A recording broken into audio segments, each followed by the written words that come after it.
Fome, miséria, violação dos direitos, repressão. Milhões de pessoas que vivem em países sob o regime comunista pedem um basta nos abusos cometidos pela ditadura. O comunismo é um sistema político falido, ultrapassado. Uma promessa de sociedade sem desigualdades, mas que só se sustenta mesmo pela violência e pelo autoritarismo. Gritos em nome da liberdade. Um basta à miséria e à repressão. A gente se considerou um escravo moderno, porque eu acho que é uma forma de escravidão.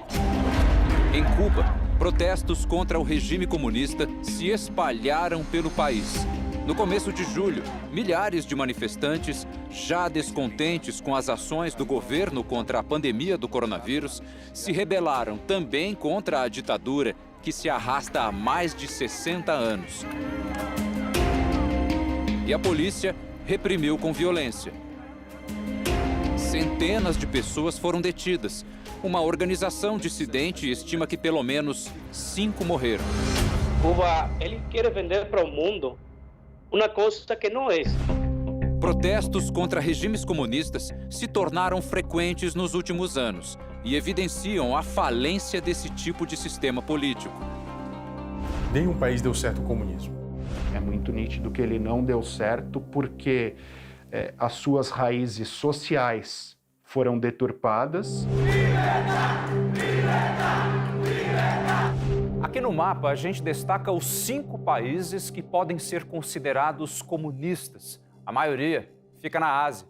São eles China, Coreia do Norte, Vietnã e Laos. E do lado de cá, no Ocidente, na América Central, temos Cuba. Ao todo, são 1.549 bilhões de pessoas vivendo atualmente sob esse tipo de regime no mundo. Mais de 7 vezes a população do Brasil. Na América do Sul, temos a Venezuela, que muita gente acha que é comunista, mas, na verdade, é uma ditadura de esquerda, inspirada em Cuba. Falta de liberdade, falta de perspectiva, repressão, escassez. Muito difícil, não tem alimento, não tem boa saúde.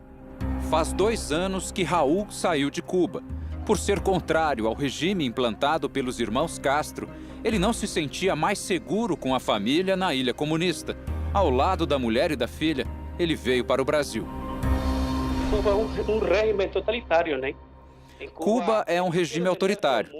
Querem vender para o mundo uma coisa que não é. Quer fazer acreditar que todo mundo apoia aquele comunismo. Só que, na realidade, ninguém apoia. Todo mundo é obrigado a obedecer, além de ser doutrinado. Além de ser adotrinado, né? Para sair do país, só com autorização do governo. Sem ela, o caminho é arriscado. Raul sabia disso quando tomou a decisão. Seguiu lá coiote, né? Contratamos um coiote, um verdadeiro bandido, e pagamos caro, cerca de R$100 mil, só para chegar a Manaus. Além disso, cruzamos a selva, porque os coiotes não circulam por ruas e estradas normais. E a gente viu de tudo naquela selva. Só pedi a Deus para não acontecer nada com a minha família. Cruzando a selva, né? Hoje, Raul vive em Manaus, onde trabalha como músico. Você trabalhando duro, né? Você consegue ter... Aqui, você trabalhando duro, consegue ter uma vida melhor, uma alimentação melhor. Em Cuba, você não tem nem pão. Quando a gente chegou aqui e foi a um supermercado, ficou impressionado e ficava só tirando fotos, porque lá em Cuba não tem nada. É tudo mentira. Eu mando as fotos para lá, para eles verem como é o mundo aqui fora. Incrível, né? A vida com liberdade de escolha, com opções, ainda é uma novidade para o músico cubano, que sequer sabe o que é votar. Ninguém do povo votou. Ninguém do povo votou para escolher esse sistema, nem no Fidel, nem no Raul, nem no Dias-Canel. Nós não votamos nunca. Desde a Revolução em 1959, o país foi comandado pela família Castro, primeiro Fidel e depois o irmão Raul. Com a saída de Raul, o presidente passou a ser Miguel Dias-Canel, o homem escolhido pela família Castro e que não foi eleito pelo povo para governar a ilha. Canel é o terceiro governante em mais de 6 décadas de ditadura comunista. os maiores protestos desde a Revolução tomaram conta de Cuba, o governo contra-atacou rapidamente com prisões em massa. A música Pátria e Vida se tornou o hino da frustração com o Estado comunista. A letra faz uma crítica à frase pátria ou morte, repetida muitas vezes pelo ditador Fidel Castro.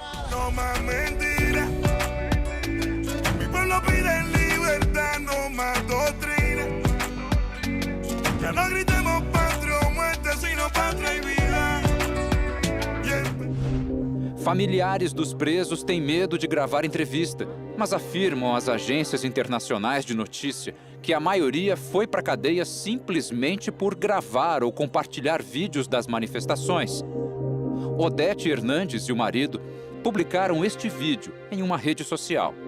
A gravação já tem mais de 100 mil visualizações. Logo depois, o casal foi detido, acusado de incitação ao crime. O que acontece com Cuba, de alguma forma, é isso.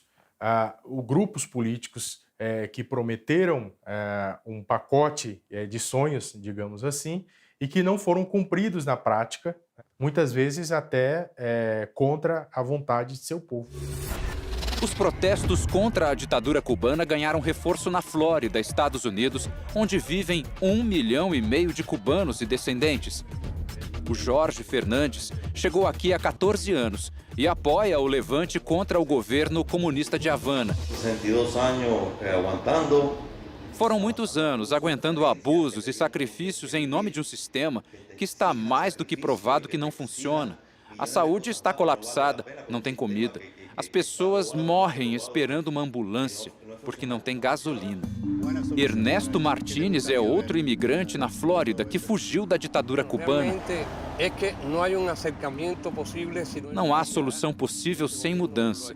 Precisamos de abertura democrática para que o povo exerça livremente seu direito de votar. Na sexta-feira, o governo americano ampliou as sanções econômicas contra Cuba pela repressão violenta aos protestos contra o regime. Liberdade, anseio compartilhado do outro lado do planeta. Em Hong Kong, território autônomo no Sudeste Asiático, a população denuncia o avanço do governo chinês sobre a democracia. Os protestos passaram a ser reprimidos com violência crescente. Vários líderes das manifestações já foram detidos e a pena pode chegar a 10 anos de prisão. O jornalista Ivan Abreu mora em Hong Kong desde 2015. Ele conta que a nova Lei de Segurança Nacional tem sido usada para reprimir os opositores do comunismo.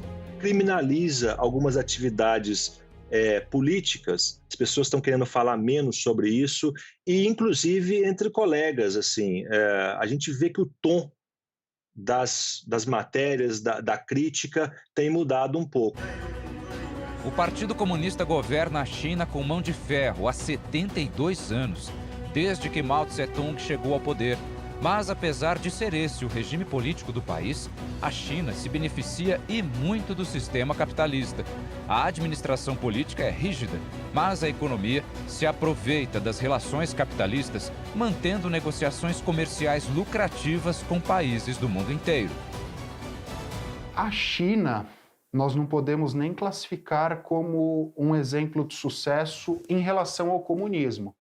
A China talvez seja o grande exemplo de país capitalista, país que disponibilizou todos os seus meios e todas as suas possibilidades em prol do crescimento econômico, dentro das suas fronteiras e fora das suas fronteiras. Em compensação, quando nós olhamos para o regime político chinês, há certo cerceamento em relação às liberdades individuais. Mas o país pagou um preço alto para se tornar uma superpotência. Estima-se que mais de 50 milhões de pessoas morreram de fome depois da implantação do comunismo e o fim da agricultura privada.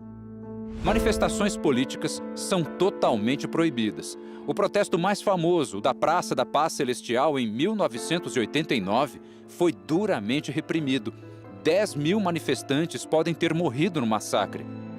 No ano passado, a organização Human Rights Watch denunciou que a China é uma ameaça global aos direitos humanos. Na Coreia do Norte, o país mais fechado do mundo, impera o silêncio total. A oposição é punida com trabalho forçado, prisão perpétua e pena de morte. O brasileiro Gustavo Miotti relatou em livro a experiência que teve por lá. Na casa eles têm a foto do fundador da Coreia do Norte, que é Kim Il-sung, e da foto do seu filho, do Kim Jong-il. E também existe uma rádio que é a única estação que pega, que toca em todas as casas, e às 7 horas pontualmente da manhã toca uma música militar para as pessoas acordarem. A fome é uma ameaça constante. Na década de 90, com o fim da União Soviética e da ajuda financeira, 3,5 milhões de pessoas podem ter morrido por falta de comida. No mês passado, o ditador Kim Jong-un avisou a população sobre a proximidade de uma nova crise alimentar. A ONU estima que mais de 10 milhões de norte-coreanos passam por necessidades, que equivale a quase metade da população do país. A escassez de alimentos também é um dos maiores problemas em um país vizinho do Brasil, que resolveu se inspirar em uma ditadura comunista e hoje vive em convulsão social. Na Venezuela, os protestos que começaram pela capital Caracas em 2014 se espalharam pelo país. Desde então, manifestantes desafiam o ditador Nicolás Maduro e tentam entregar o poder a Juan Guaidó, autoproclamado presidente em 2019. O país é assolado por uma crise que colocou a população na miséria. A ONU estima que 4 milhões de pessoas já deixaram a Venezuela nos últimos anos. Os refugiados saem como podem. Eu acompanhei a travessia de alguns pelo rio, na fronteira com a Colômbia, no fim de 2018. O esforço é para sobreviver e recomeçar a vida. Muitos, depois, ainda enfrentam uma longa caminhada até países como Peru e Brasil. Em 2018, eles decidiram que era hora de deixar o país. A Venezuela já não oferecia mais nenhuma qualidade de vida. Saúde, educação e segurança comprometidos. Até o básico era difícil conseguir, como ir ao mercado e comprar comida. Daí o Kevin e a Maria Alejandra venderam tudo e vieram para o Brasil.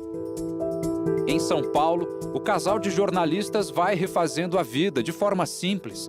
Kevin trabalha com logística, Maria com marketing. Na Venezuela, Kevin era conhecido no meio esportivo como comentarista de rádio. Trabalhava de segunda a sexta em um programa esportivo, no meio-dia, e no final de semana nos jogos de futebol da Venezuela. Mas trabalhar com comunicação num país em que a imprensa não tem liberdade é arriscado. Fazer uma crítica na Venezuela ao governo Maduro, colocar isso na internet, pode acarretar em quê? Pode acarretar em que peguem você na rua e falem que você é o terrorista. Da igualdade social defendida hoje pelo ditador Nicolás Maduro, o casal tem uma certeza. Esse socialismo aí é de boca para fora. É um sistema falido, é um sistema que não funcionou e eu penso que não funciona também para outros países. Mas a distância da família machuca. Pior ainda é ter a certeza de que os que ficaram na Venezuela passam necessidades. A situação não é muito diferente com os imigrantes cubanos. Dariana está no Brasil desde 2016, quando veio para o programa Mais Médicos. Aqui, casou-se com um brasileiro e nunca mais voltou a Cuba. Naturalizada, no ano que vem ela vai ter pela primeira vez uma experiência impossível no país de origem: o voto. Nunca tive a oportunidade de votar numa eleição presidencial. Ninguém nunca me perguntou se eu queria, se eu estava de acordo que esse presidente fosse o meu presidente. A doutora Dariana nunca se conformou com o que sobrava de salário para ela no programa Mais Médicos. Dos quase 13 mil reais previstos no contrato, ela recebia menos de 3 mil reais. A diferença ia toda para o governo comunista de Cuba. Eles fizeram a gente acreditar que não existia saúde gratuita em nenhum lugar do mundo, só lá. Não existia educação gratuita em nenhum lugar do mundo, só lá. Sobre os protestos que têm abalado a ditadura cubana, Dariana vê com esperança o que pode ser o começo de uma mudança profunda. Orgulho que meu povo saiu na rua a pedir liberdade. Acho que não pode ser bom um governo que tem mais de 60 anos no poder. Ya no gritemos patria o muerte, sino patria y vida.